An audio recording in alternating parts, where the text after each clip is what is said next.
I've been waiting for this beer for quite a while now.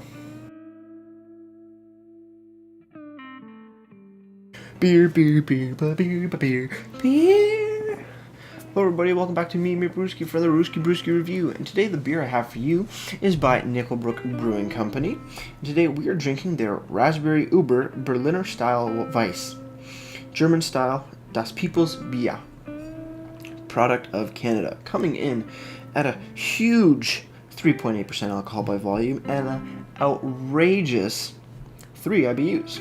So definitely not that alcoholic, definitely not that bitter either. But with that said, let's crack it open, see what we got.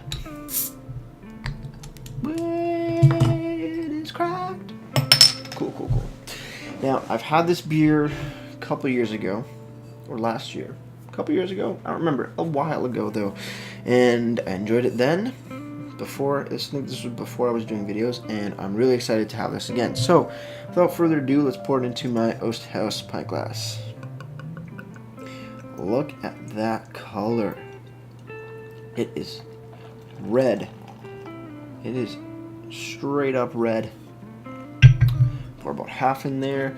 Good amount of pinkish white head on there. Super red looking. Looks more like a juice than a beer. Let's give her a smell.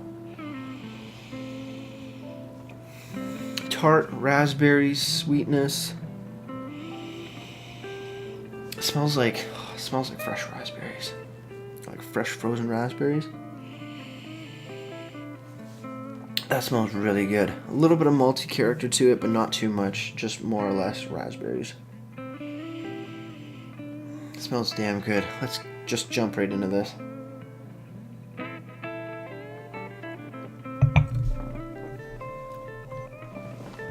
Exactly what I was needing. It's sour raspberries, they're tart, they're delicious, a little bit of a bready finish in the end. More like, not bready, sorry, like a raspberry cookie finish. Sort of like those cookies with the little jelly in the middle, sort of similar to that. Actually, damn delicious.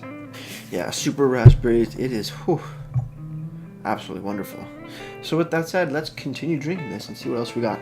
Cheers, everybody.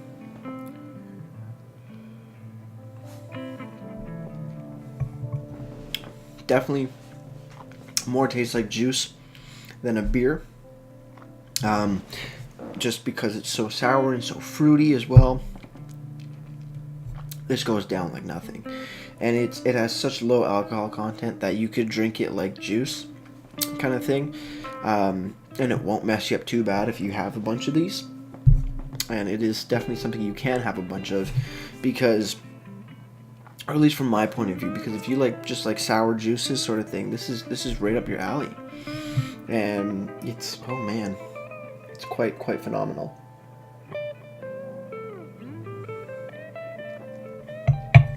Goes down crisp and clean, real, just super tasty. Let's see what the bottle has to say for itself. So, Brook's Raspberry Uber. Here's the description.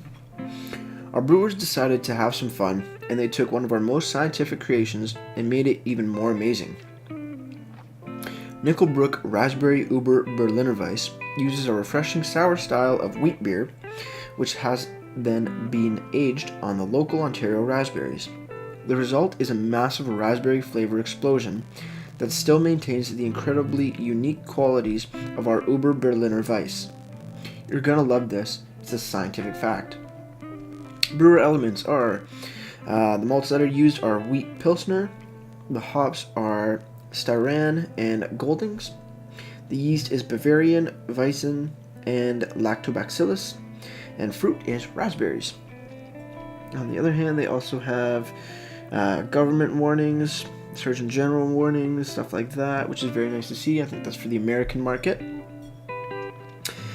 Drink fresh, do not age, no additives, preservatives, just science.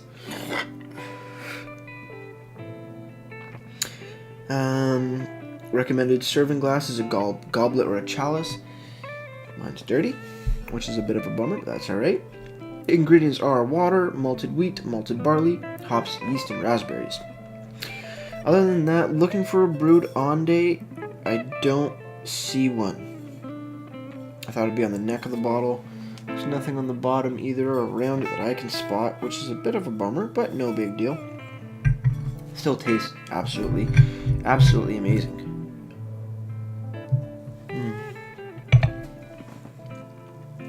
That's damn good. Moving over to the website now, nickelbrook.com. When you come to the Raspberry Uber page, it has the exact same description, more or less, on the that's on the bottle. They say it's available in the LCBO and the bottle shop, and it also won 3 awards. It's showing: gold in the Canadian Brewing Awards of 2016, gold in the Ontario Brewing Award 2017, and gold in the U.S. Open Beer Championship of 2017. So it's a triple gold medal winner. Moving over to Untapped now, Raspberry Uber has been given a 3.66 bottle caps out of 5, and that's out of just over 6,500 ratings.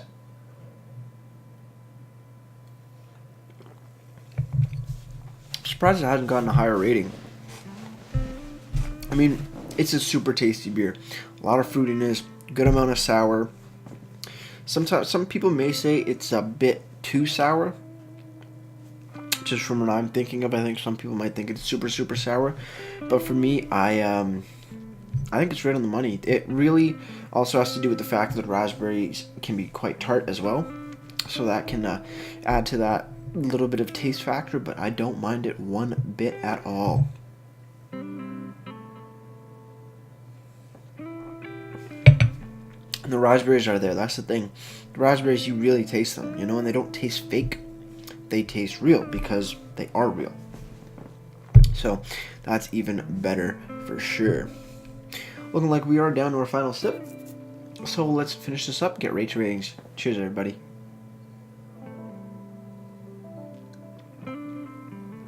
Maybe not. Maybe that was a bigger one. Here's the final one. Cheers.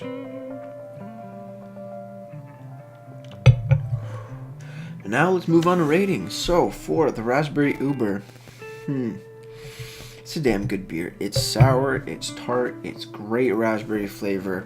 Everything works really well. The finish of that sort of like raspberry cookiness to it. Perfect ending to a sip of the beer. Absolutely fan-freaking-tastic. Definitely one of my more favorite sour beers for sure. Still, as I always say, sour beers aren't my go-to style of beer, but this is definitely a nice treat indeed. So, rating for the beer, I gotta give this a solid 9 out of 10 for me. They've definitely knocked it out of the park and an amazing job for sure. Moving over to the presentation now, they have everything you want to see. They have ABV, IBU, description, ingredients, brewer's elements of what hops, malts, and yeasts that are used in here. The one thing that I am a bit bummed out is that there is no brewed on date, or at least that I can find. There's nothing on the bottle cap either, nothing around the bottle, nothing on the bottom, which is a little bit of a bummer, but it's not the end of the world. Still, I do like to see it on the bottle or can. Moving over to Nickelbrook's website, they kind of lose a bit of information, just all the brewer's elements here on the actual website, but it's on the bottle, and that's what really, means the most, is if it's on the bottle for the consumer, because not everybody checks out the website. So it's nice to see that it is here. Other than that, very nice website. Lists all the awards as well as the description and ABV and IBUs. Also availability, which is very nice to see as well. Which this is showing spring to fall, but there are still a ton in the LCBO, so I'm not sure if it's old stock or if it's just new stock, and they haven't updated their availability. But that's besides the point. So presentation-wise, I gotta give this beer a solid 9.5 out of 10. It's a very nice presentation indeed. But before I leave you guys, if you have any comments, questions, beers you want to review in the future, you can leave all that information down in the comment box below. And if you liked the video, go ahead and hit that like button. And if you want to subscribe to me, come chill, kick back, relax for a few beers and a few reviews. That would be very welcome as well for a subscription indeed. And a new thing that I've been wanting to do as well is having questions of the day. So the question of the day today is, what style of beer do you not like? What style is probably your least favorite? My least favorite style that I can think of is probably, I want to say Pilsners. Just not a big fan of Pilsners, to be honest. Not my thing at all. But with all that said, that's going to do it for me, mate Brewski. And like I always say, crack a beer and enjoy. Cheers.